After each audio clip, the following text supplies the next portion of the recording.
Apple versus Samsung Electronics, the iPhone versus the Galaxy, the battle of the smartphone giants, embroiled in a series of legal fights over the years in the race to the top spot. Both stocks have enjoyed stellar share price performances, at least until 2018. And this year, Apple cut its revenue guidance in January for the first time in over 15 years. The warning sent shares down by nearly 10%. In a letter to investors, CEO Tim Cook pointed to an economic deceleration, particularly in Greater China, which accounts for nearly a fifth of its sales. The tech giant already warned analysts that sales over the crucial Christmas period could fall short of expectations because of unfavourable currency moves and struggles in emerging markets.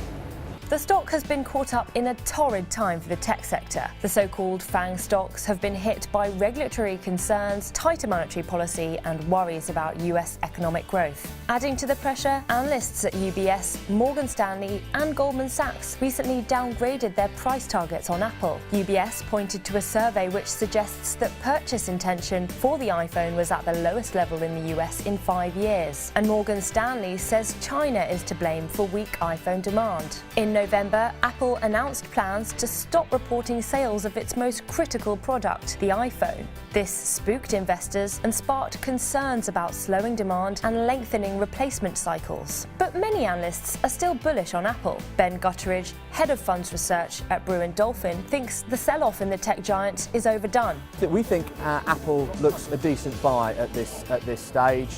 The key differentiator for Apple is that it's got an integrated sort of software system in that iOS, iTunes, the App Store all work so neatly with the hardware that's on offer, and that allows them to command this premium pricing, which is so fantastic for margins and is great for free cash flow. So Apple does look good at this price.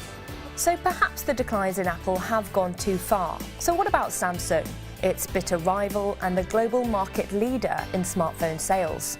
In its latest results, Samsung saw a 30% drop in profit, falling short of analysts' expectations, driven by weak chip demand. Analysts at HI Investments and Securities said the weak earnings were a shock, according to Bloomberg. So with concerns about the future of global growth, are Samsung's shares past their peak? The stock had a tough 2018, falling as much as 24%.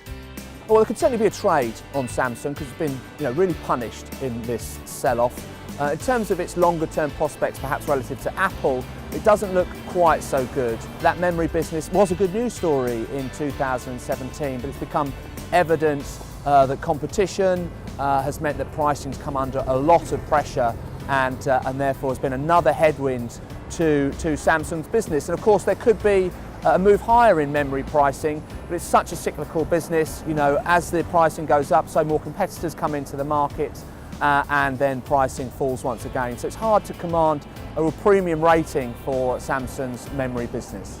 Samsung has been shifting its focus away from smartphones and more on memory chips. However, there are pressures on the chip business as well, with increased competition, falling prices and trade war tensions. In the summer, Samsung announced a $160 billion plan to invest in technologies like artificial intelligence, 5G networks and electric car components. The R&D investment massively outpaces that of Apple. But short-term pessimism towards chip demand is on the rise. However, longer-term demand could remain intact thanks to new technologies which depend on semiconductors. Apple versus Samsung, the iPhone versus the Galaxy. The multi-year cross-battleground smartphone war goes on.